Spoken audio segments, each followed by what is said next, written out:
Welcome to the Wiggly Sofa in Lower Blakemere Farm. I'm Heather. I'm Richard. And I'm Farmer Phil. We've got a real special coming up today. Rich, tell us all about it. Sir Roy Strong, I believe. Sir Roy Strong, yeah. Well, we met briefly at the Flower Festival in Hereford a while ago, and he didn't have a chance to talk to us about his garden and bits and pieces. But because the Lasket, which is a garden that he's created, one of the, well, I guess it's a formal garden, but you don't want to call it formal because it's more to it than that. It's really interesting. But because it's in Herefordshire, quite literally down the road, I was able to pop over and go and chat to him about it. And he was kind enough to give me a tour. So we spent a good hour or so wandering around, and he was telling me about all the different elements of his garden and how he'd done it and why he'd done it and all these kind of things. Yeah, well, I know you know who he is, but loads of people won't have a clue, will they? Okay. I mean, Knight of the Possibly. Realm. Yeah, sure. He's done many things, actually. I think probably one of his major achievements was being the youngest director of the V&A Museum in London. Initials? Come on. Victoria and Albert. Oh, of course. But you know, a man of many achievements and very interesting bloke, and a genuine bloke as well. You know, a really nice guy. Right then. Now, dear listener, if you are in the mood for frivolity and laughter, if you're in the mood for diversity and bits and bobs, turn off. Give it a miss. But if you're in the mood to really get inside somebody's mind, somebody's life, somebody's garden, somebody's emotion, this is the podcast for you. You'll need a box of tissues, but I reckon it's one of the best Wiggly podcasts ever. Enjoy.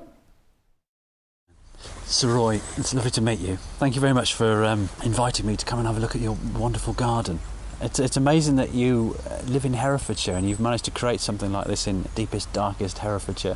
What brought you here originally? Poverty. That's the answer to that. It was the only place we could afford to buy a house which had initially 3.5 acres of land. There was no intent of making a garden. Right. And the house is set into the corner, and a revolution really happened when the farmer said he didn't want the field. It never crossed my mind to ask for planning permission. Right. And within a fortnight of being here, I fell in love with gardening, which my wife was already passionate about.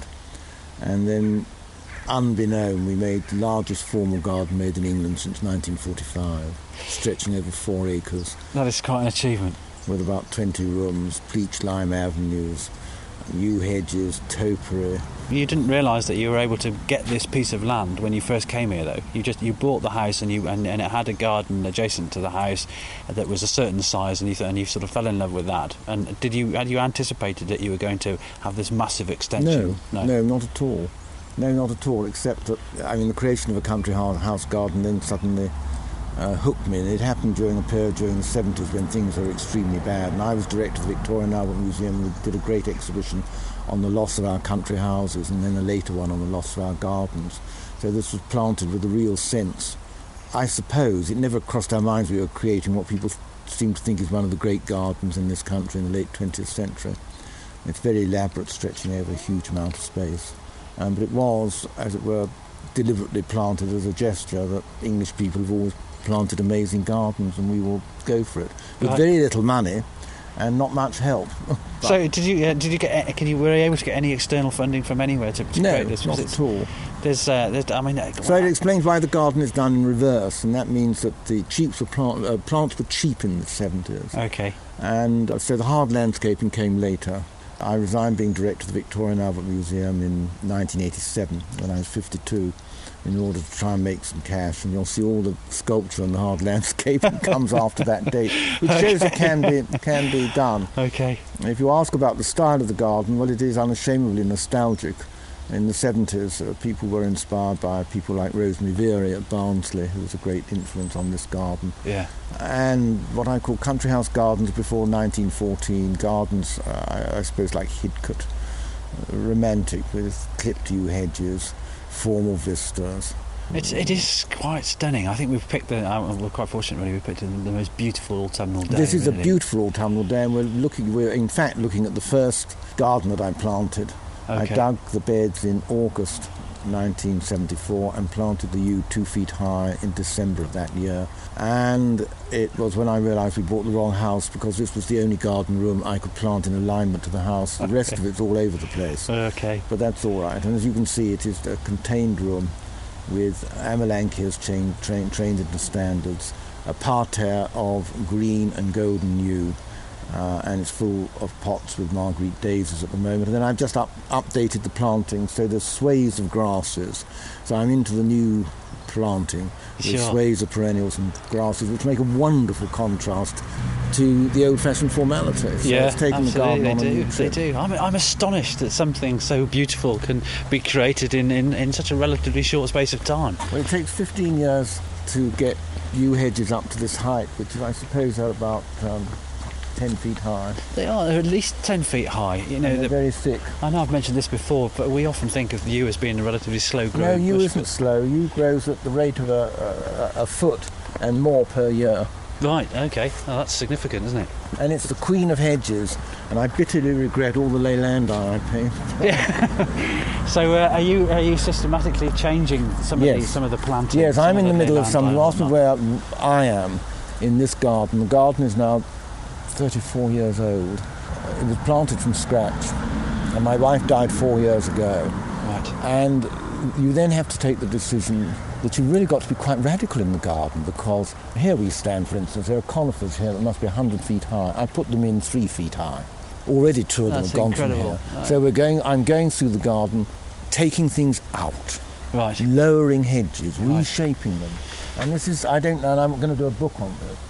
This garden has, we've only just started walking around it, but it has many features. I mean, it has a fantastic isolated spaces here. Well, the garden was planted with the idea of constant surprise. Right. Because garden making is really placing human beings in architectural space, although it's horticultural space. Okay. And therefore it is about creating contrasting shapes, as it were, galleries or corridors with something at the end to beckon you on, a seat or a statue. You turn a corner, then there's a vista and you see the landscape. You find yourself in a contained room where there's a certain colour of plant and you come out of that. I mean, here we're standing at a very elementary level in garden planning. We just had a grand slam party. It's a knockout job. Okay. You then go through to what a garden writing friend of mine said suddenly when he said, an antechamber. And I said, what do you mean by an antechamber? He said, when you do a grand wallop in gardening between the eyes, you then need a little cool-off area. So there's this little cool-off area. It's just an Irish yew, few conifers, little green area. There's nothing to wind you up. And as you know, we're now moving on. There's something very significant about this space. I mean, for us, we really encourage people to garden for wildlife more than anything else. And in many respects, garden for wildlife it can be very mishmash and not particularly concise. The thing I regret is that we weren't organic from the start. I mean, we are now totally. Okay. But on the other hand, I don't know how we would have maintained a garden on this scale without using weed killers to begin with. But this is a difficult one, and that's a dilemma that lots of people are faced with. And I wouldn't touch it now. I think it's so absolutely, it just gives me the horrors. We went over, I think, about 15 years or more ago now, and I'd rather see a plant die than spray it, frankly. Sure, absolutely. I feel quite... How much time do you spend in your garden now? You must have spent a considerable amount of the last few years of your life. Well, things got done when they got done. I was at the height of my career. I was on every arts committee in the country. I was running a museum with 750 staff, 12 acres of building, 5 branches. And my wife was doing great productions at the Royal Opera House, Covent Garden. But then they often say people who are very busy can do more and more. Sure. And we did all this. I mean, the fatal thing is to read any of those gardening columns that tells you what to do this week or this month. I'd have shot myself 30 years ago. Everything was pruned at the wrong moment and chopped down at the wrong moment. Yeah. And you just have to get out there and do it. Ain't that the truth?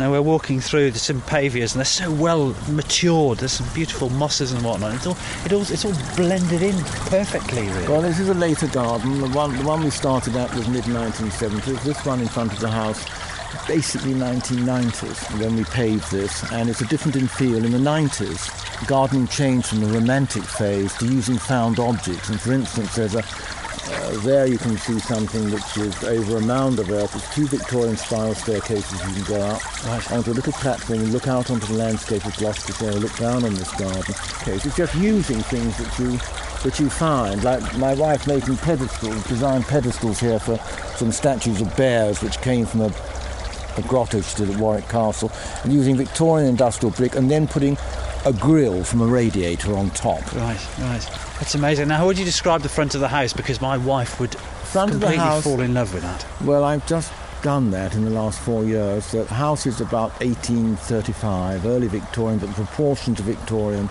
And thank God it isn't listed. Never buy a listed property. And I have embroidered onto it and turned the front of the house so it looks like a kind of classical Palladian doll's house with pilasters and classical windows. And then I put my late wife's and my own coat of arms above. And then a motto in Latin above the classical entrance porch, which says in Latin, "Peace be to whoever enters this house." It's beautiful. I think you've created something quite different.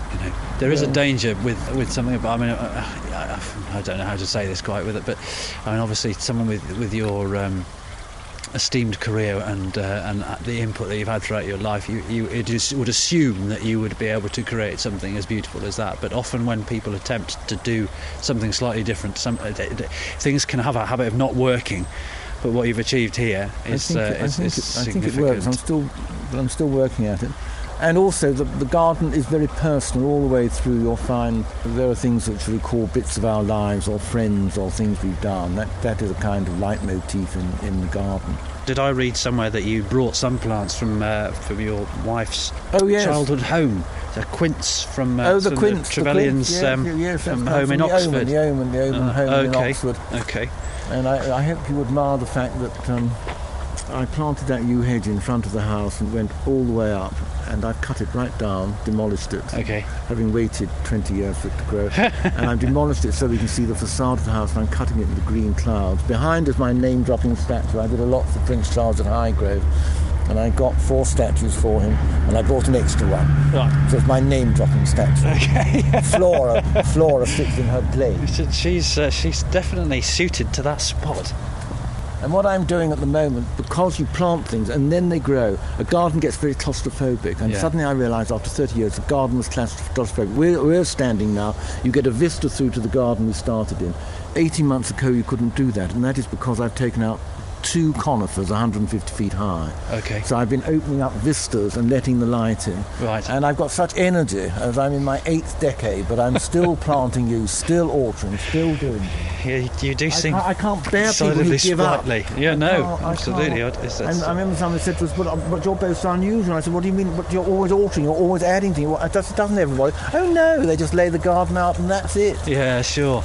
This is my latest. I gothicized the west front, and then this is my latest spectacle, which I only did last winter. It is beautiful. When I pulled up here earlier, I thought this is astonishing, and I'm so glad I've had the opportunity to come and have a look at it. I mean, it's a vista from the west front of the house, going up through there's a fountain playing, flanked by medlar trees, which my wife loved, and then there's a path leading all the way up and through the kitchen garden. And it leads up through a garden with a beech hedge, now turning that lovely autumn copper caramel colour, full of topiary, which I trained over 25 years. I had some leftover bits of yew from hedging. Okay. And then we've just gone up and beyond that, and planting yew hedging, I've entirely relaid out the kitchen garden. It's gorgeous. And I can see a couple of cats up here as well, Sir Roy. I'm mad about cats. My cats live indoors, but that is a wonderful little tortoiseshell cat that belongs to the garden. She's called Katie. We're walking by a box tree. We had the box disease here, which has taken a terrible toll on this garden. But there are a pair of box trees here that arrived. They're now, let's say, 6 feet high. They arrived 2 feet high from my little house in Brighton, the first garden I ever had. Wow. We popped them in here. Wow. So we're walking. That's beautiful, isn't it? Nice to bring things with you. I've done that previously as well.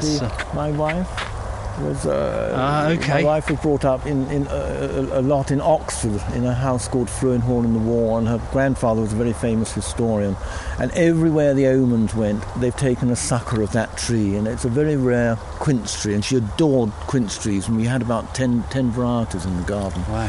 She was quince tree mad.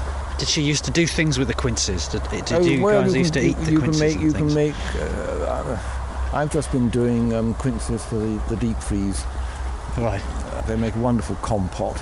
Baked quinces, thrives at Newton's favourite pudding. Okay. You can do quite... And quince jelly, of course. Now we're coming to the bit... You probably noticed this is where the beech hedging planted 30 years ago, we've just been lowering it. Sure. And it's regenerating, and we've been cutting it back. Right. And we're now standing where in 1973, in August 73, we stood here, and where you're looking at was a blank field, because the farmer rang up and said, I don't want it for my sheep any longer, and off the sheep went, and we were faced with a 3-acre field, blank. And if you look at it now, my wife... I could think that has been there for 500 years. Yeah, well, my wife said, I think there must have been a lawn tennis court there, so we mowed a flat bit of land back, and I planted the yew hedge about 2 feet high around what is the rose garden.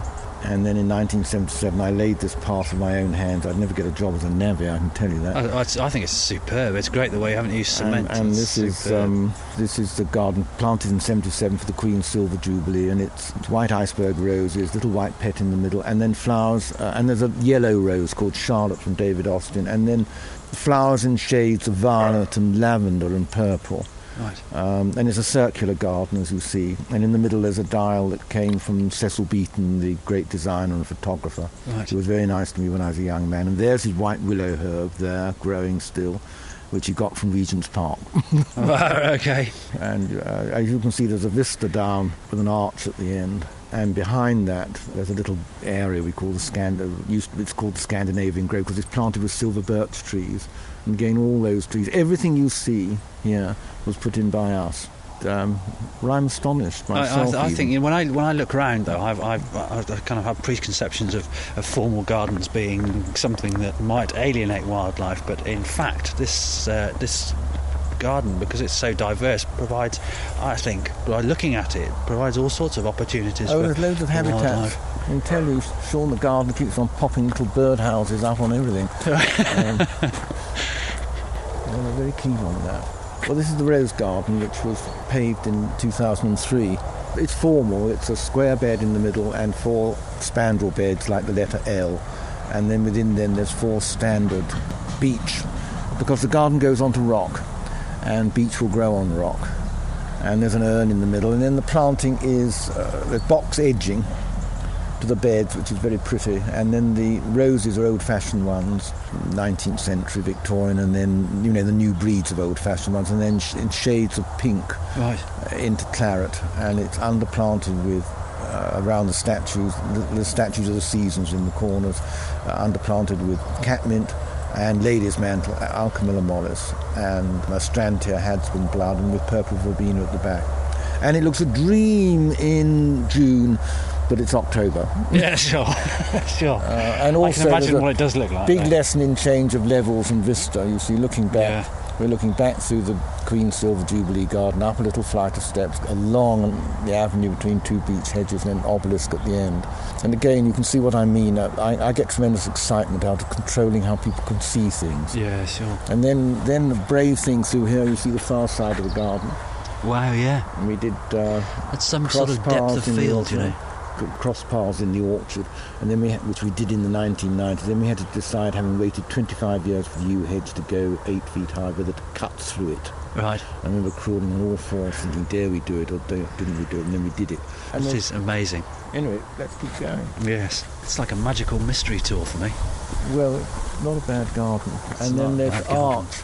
The arch which closes the vista of the rose garden is the result of the previous gardener cutting down what was already a formed yew arch, and he must have misunderstood something I said. And I thought, well, it's checkbook time. And then I was making a bit of money. So there's a phony classical arch gone up with a Latin inscription, Conditor horti felicitatis auctor, they who plant a garden plant happiness, which is very true. It is, of our absolutely. marriage. And then we go down to the little wild spring garden called the Scandinavian Grove, which hasn't got anything here at the moment, which is dappled with hellebores, primulas, crown imperials, fritillaries in spring, and then it's over.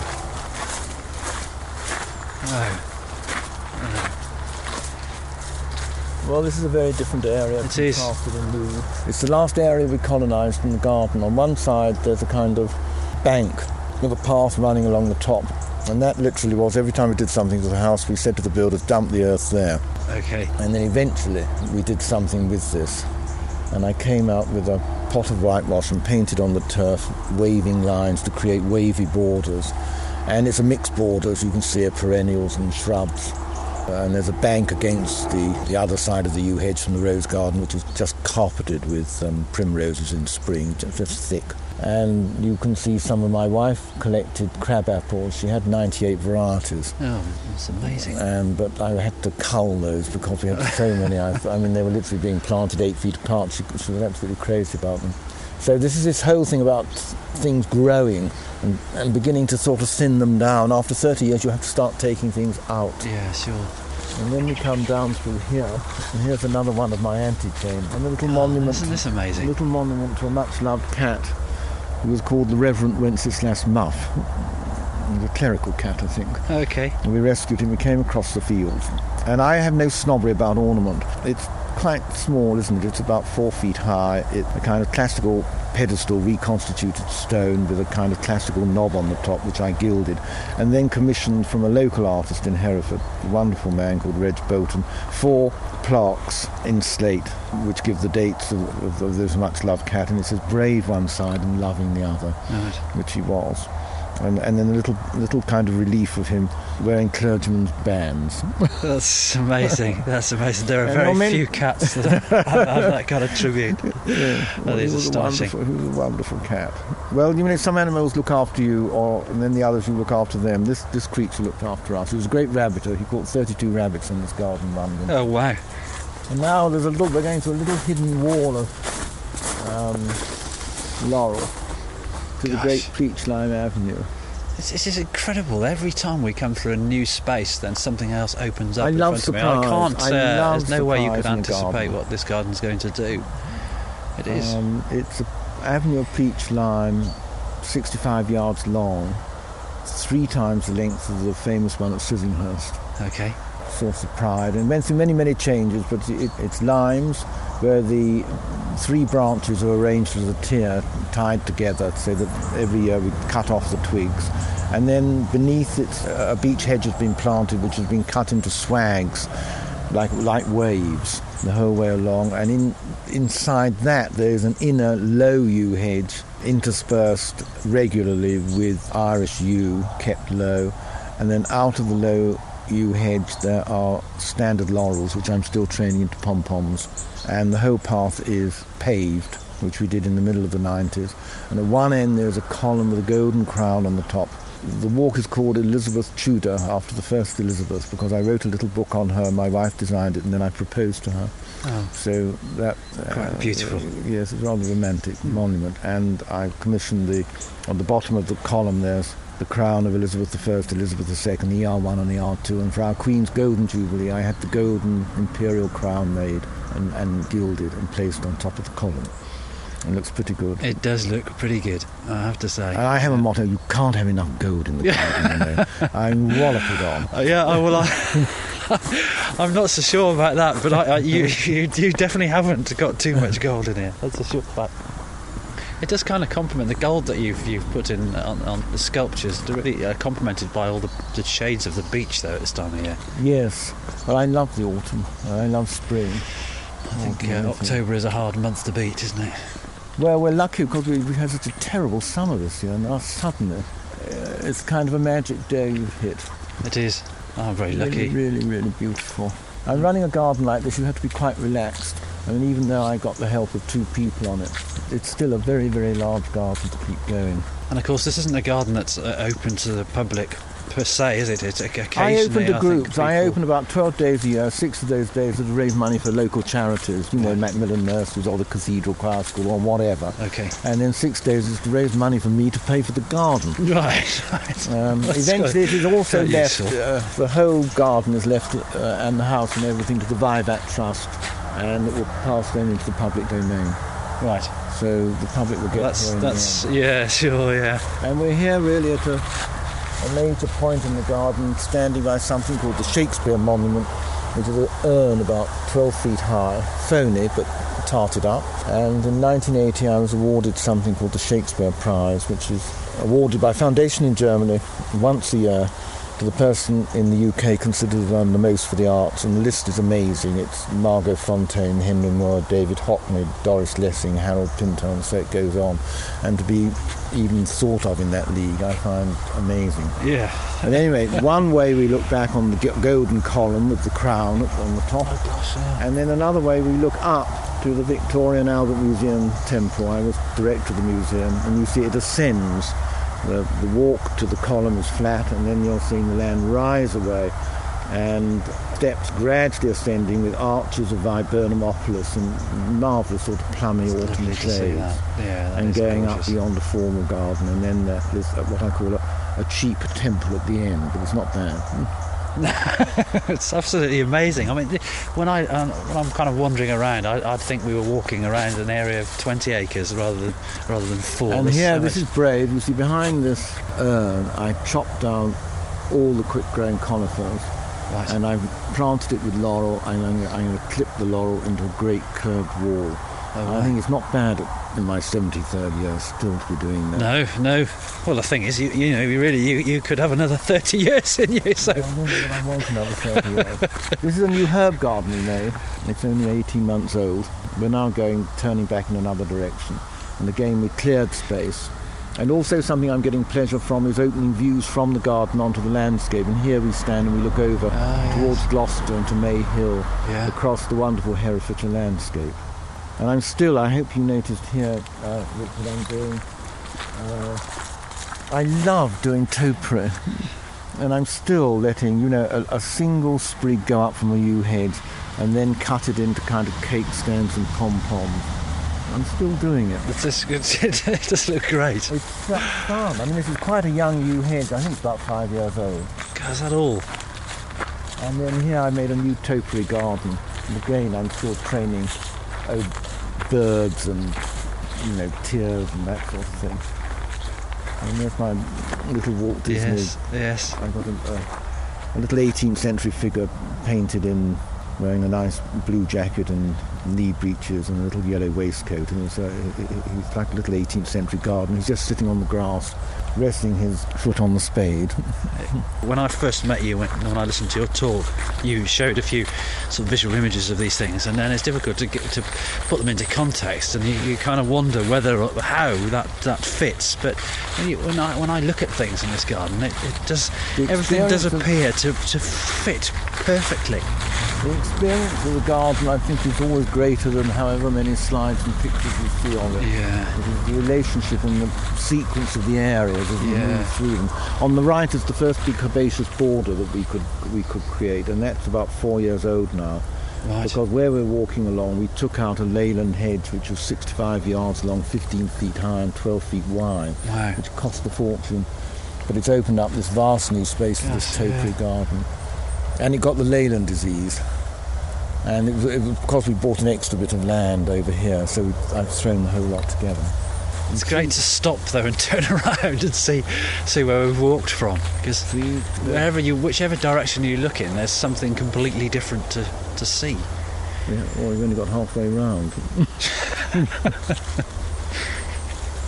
I mean, look at the colour of that rowan. Yeah, it's stunning, isn't it? That really is.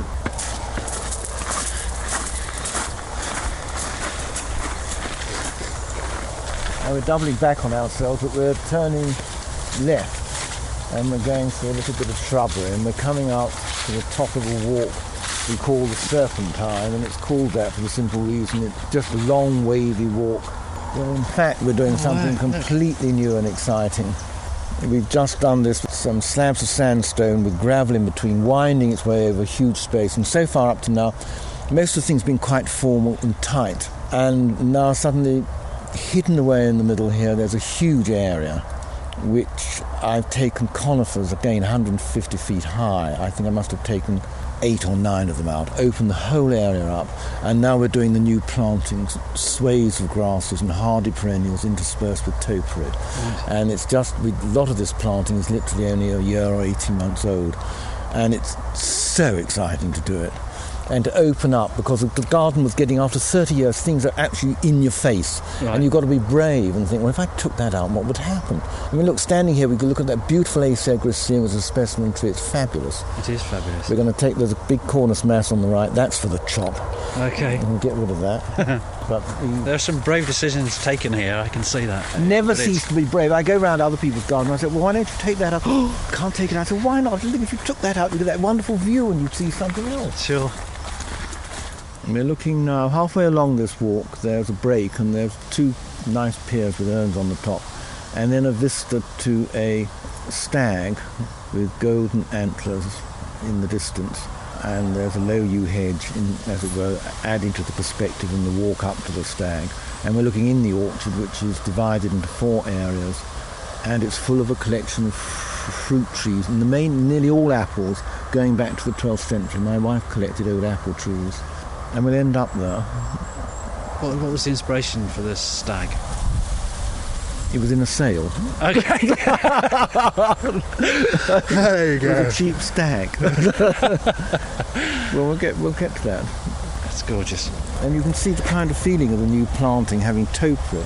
And then there's these sort of marvellous grasses and sways and Michaelmas daisies and things. We just started onto this in the last year or so, and I'm terribly excited about it.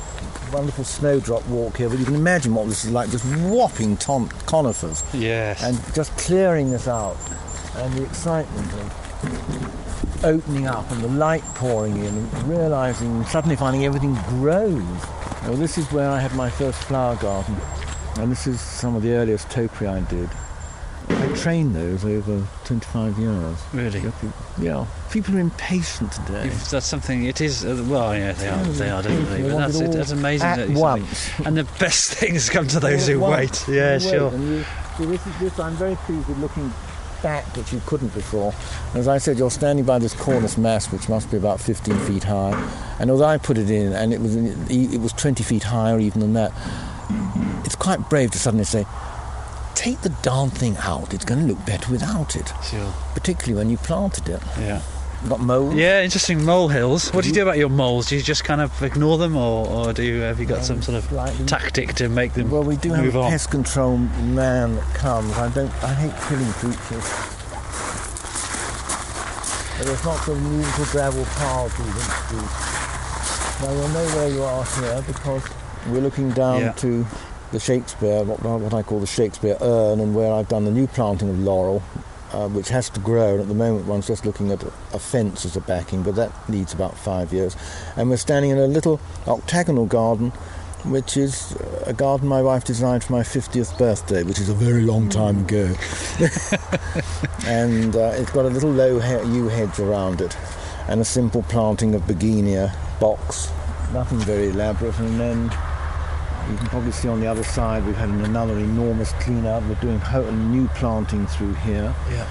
And then we're looking in the other direction. It leads, a little flight of steps leads to a big circular garden, huge ramparts of yew. I planted those yew 2 feet high into the field grass. Right. In the winter of 1974. Right. And now it's absolutely amazing to look at, so much so that it was obscuring the vista. And again, last winter, we boldly cut great curves, cutting the yew back to the trunk. It'll all spring again, and so we've now restored the vista. Cutting those swathes in this hedge has made such a massive difference to. And this is a little circular garden. It was actually Anne Titchmarsh who said to me, "Roy, why don't you put a parterre there?" And I thought, well, it's not a bad idea, so I did. And it's a box parterre I'm trying to recreate. I had a better one here which got the box disease. And it's got J for Julia, my late wife, and then attached to that the bits for R for Roy, that's me, and then the kind of Baroque scrolls around. Right. And then it's all enclosed in a hedge of Lanicera natida, Baggerson's gold, which is lovely. Yes, absolutely. Lovely golden colour. We had fun making this garden. I can imagine, yeah. And the most dispiriting thing, if you do plant this type of garden, everybody always tells you you won't live to see it, and then they all sort of laugh at you to begin with. Well, of course, they laugh on the other side of their faces now. I mean, both Julia and I could walk around, and where the yew hedge was, I could see that was going to be 10 feet high within 15 years. But most people don't have the imagination or the patience. Unfortunately. Well, where we're standing, that tree's for the chop. Okay. And then we're going to reduce these here, going to open the whole of this up. Right.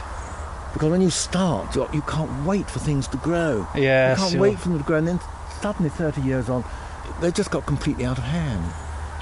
And this has got a lot of my wife's crabapple collection. And it's a lovely time of year. There's golden hornets with those lovely tiny golden fruits spangled onto it, which will stay there till Christmas. Most birds have them. Right. And then there's another one, which is one of my wife's favourites, opposite. It's called Gorgeous.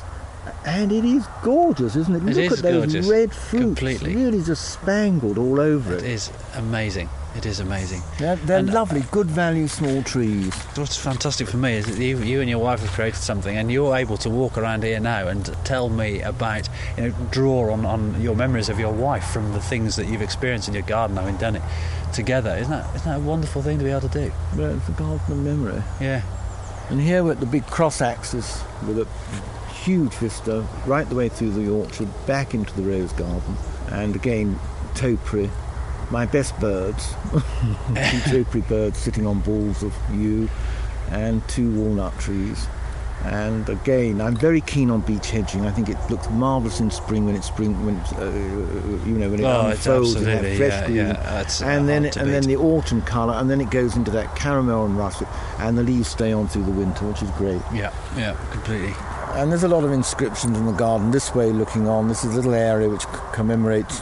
My wife had a great association with the choreographer Sir Frederick Ashton at the Royal Opera House, Covent Garden. She designed 2 of his greatest ballets, one based on Elgar's Enigma Variations music, and then another one based on the Russian playwright Turgenev's Month in the Country. So we've got 2 urns, and then the 2 inscriptions, Enigma and Months, just to recall that famous association, because we planted this bit of the garden when Julia was actually working with him at Covent Garden. Okay. So it's always called the Ashton Arbour. I always love personal things in gardens. I like anything. It's not just a design solution. And here on the right, we did an enormous clear out from an area. We virtually emptied it. And then this Portuguese laurel, Prunus lusitanica, which I again put in a few feet high, was revealed. It must be about 20 feet high. Great dome. It's a beautiful specimen. And we're now just going to set that one beautiful tree off to an advantage by doing a circle of gravel beneath it and doing the same thing to a liquid amber behind, which I put in 2 feet high in the field grass. Okay. And again, we've been clearing all this away. But the vista leads up to, this is a Vego trip really. When I resigned the Victoria and Albert Museum in 1987, one of the farewell gifts was a sculpted plaque which has my profile sandwiched between Victoria and Albert. Oh, wow. I think it's so funny. Yeah. And I was lucky enough to get 2 busts of Victoria and Albert, and then we added the inscriptions, a little classical temple in Greek, which I don't know Greek, but I thought rather smart to have a Greek inscription, which says, Memory Mother of the Muses. The Muses lived in the museum of which I was a director. The garden is about memory. It's about memory of people, things we did, one's life. Plants given by various people, all sorts of things. This garden is full of memory. Yeah. Memory. It faces south, and the greatest pleasure was to sit on a summer's evening with a bottle of white wine and a couple of glasses. Absolutely, yeah. Paradise. Completely. You've taken me there. Paradise. And then, if you sit in the temple, you look the other way, and there is a great downhill vista to isn't that astonishing? the Shakespeare urn at the other end. Still working on it. Now we turn left. Right. Keep going. It's there's a nice fantastic, planting here. way. Paul's Himalayan musk. Look at the Vetus, the vine climbing up the weeping silver birch. It is amazing the way you've managed to plant these things, the way in which the garden draws your eye to all the different aspects and all the different elements of it. It behaves in such a way that you're completely inspired to look, because there's quite a lot of detail, but the detail isn't at all pretentious. It's just about right. Even to the extent where these... the wild strawberries, I love them on the steps. It's just absolutely brilliant. It really is. No, and that's nature's bounty. It just happened. I really hate the expression formal garden because it sounds stiff. Sounds formal, doesn't it? Well, it sounds formal. It isn't. It's. I mean, this garden is quite relaxed. It is. No, it's just... So we're just wandering around and we're... particularly gorgeous. Now we're going to go into the orchard. This is my wife's creation. It's dwarf rooting stock, which is very easy to pick, and it's a collection of about 60 old apple trees and pear trees. Gosh. And then it's interplanted with rugosa roses, standard wisteria, and in spring, thousands of spring flowers. Yeah. Dappled with spring flowers, avenues of them. Then the blossom comes on the trees, then the standard wisteria's flower. Then, at long last, we've been working on this for some years. We've got roses trailing through the trees in summer, which is so beautiful. Then there's the fruit in the autumn, and then the hips on the roses. So it's got a complete kind of planting sequence. The trouble is, there's only me to eat all the fruit. There must be lots of pickling going on and preserving and stuff like that. Well, I know. There's another monument to 2 cats over there. Oh, right, yeah. Susie one side and Larkin the other. Have you had cats right through your life then, really? No, I haven't, only when we came here, because that was the first time we were able to have animals, because, you know, the sort of life one lived. Yeah, sure. Well, we've got to push on, haven't we? It is. It's great, yes. It's a shame to rush it, though, really. We don't it's beautiful. This orchard's incredible, considering... you think this was a kind of... Stag. You'd like to do that, I would. This, the orchard looks like it's been here for generations, though. No, it's quite new. Let's go to the park. There you are. Well, we mentioned... What's incredible is we've backed up to something I saw 15 minutes ago, and it appears to be in a completely different place to that which I saw it originally. Well, it's a recumbent stag with gilded antlers.